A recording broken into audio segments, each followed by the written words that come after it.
Well, waiting outside the court, the prosecutor just made his summing up, and then the jury left, and then the judge and the counsels talked about intention and a few other details, establishing intention, if it shooting somebody second and third time represents an intention to kill, or whether it represents just intention to do serious harm. So here we are at the outside, waiting for the people to come out. I'm just going to reverse so we've got the media gaggle here. So these guys have been here for like 3 weeks. The judge is going to give his summing up tomorrow morning at 10 a.m. Unfortunately, I won't be here. I'll be working in my real job, training ship's captains and chief mates on how not to bully their crew and how to have a positive workplace. So yeah, viva la civility, hey? Yeah, long live civil society, what remains of it. And what a wonderful society we live in, where we can bring police to the Supreme Court to stand before the people, a jury of their peers. Not quite sure if they're their peers, but seem to be pretty white. A couple of Asians, maybe somebody with a sprinkling of Aboriginality, but nobody like these people, these beautiful desert people. Heartbreaking to see the families in their grief coming out of the court. What do they make of it? What does this all mean? Colonial conquering race on top of 40, 50, 60,000 years or more culture. Hard-ass Anglo-Saxon, smash them down and dominate them culture. What the hell, eh?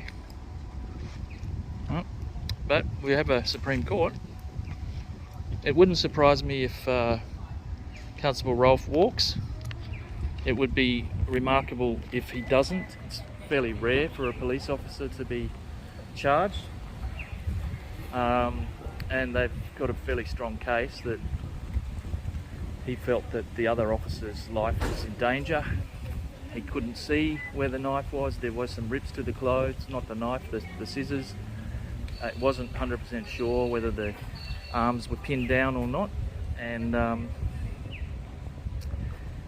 basically you've got to prove on the balance of probabilities, or beyond reasonable doubt. If you're going to put somebody, if you're going to convict somebody of murder, it has to be pretty damn clear, and there are some grey areas. I personally believe the defendant was overzealous in his performance of his duty, and maybe been acting out of a panic state, and post-traumatic stress is probably a likely background element to it all. So I'm not quite sure who these folks are, but I'll take photos of them anyway because they're good looking. I think they're the Defence Counsel, looking pretty powerful, power dressed. We've got the media over here, ABC, Channel 9, all of that, mainstream mob.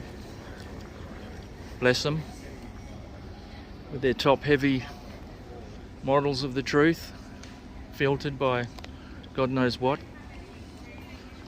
And I think there's national indigenous TV are there too. Quite a big turnout. I'm just experimenting. This is my first kind of YouTubey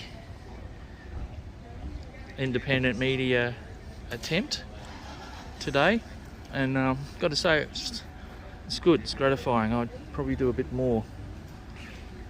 Wasn't sure which camera to bring. I ended up bringing the Samsung. S20. Probably get a Samsung S22, but this guy here is pretty impressive. Where are you from, mate? Oh, here's Constable Rolfe. There he is. Fine specimen of manhood.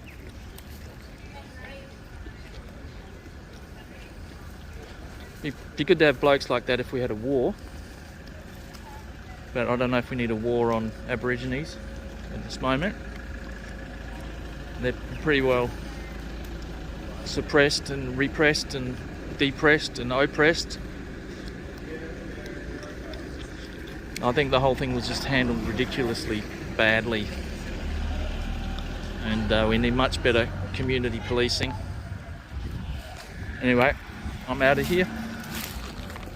Off to hopefully those police didn't tamper with my car. I've got to say I was a little bit reluctant to go back and put the ticket on it before, after telling him the whole world is watching, while they piled one man in 7 police officers. When I forgot and I went back and put my ticket at the car, and 3 of them were walking over. It happened to be brown men, and one of them told me, hey look, we're Indigenous, so you know, don't pull the race card. Well, I don't think so, fellas. You're working for the man. And I restrained myself, and it was only later that, when I was away from them, sitting in the court reflecting on it, that words like coconut and lamington came to mind, which may be unfair things to say, but and in fact it's probably, you know, not true. There's a whole other community of people, and not, you know, one size doesn't fit all when you say Indigenous, especially over here. You've got many different cultural groups, tribes, families, factions,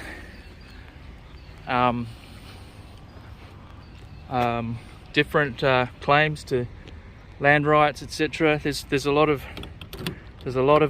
nuance. It's not a homogenous community. There's about 200 Indigenous languages in the country.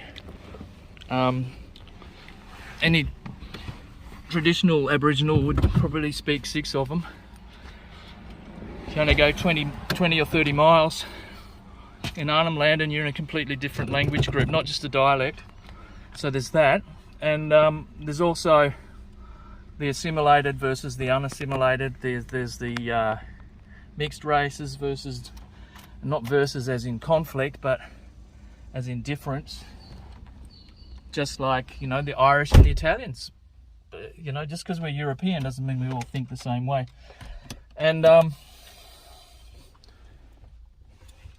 some of the urbanised Aboriginal people who also have white heritage, or Filipino heritage, or Chinese heritage, mixed, may have some of the most racist views and attitudes towards the countrymen and women, towards the original inhabitants. But anybody like the man getting picked up and thrown into the paddy wagon, he could be from anywhere. Unlikely he's from Adelaide or Sydney. He may be from Katherine or Yuendamu out in the desert. I mean, it could be from West Arnhem Land, East Arnhem Land, Western Australia, who knows. There's a lot of movement. So this is Darwin. Gotta love it. I do. I have to. I was born here.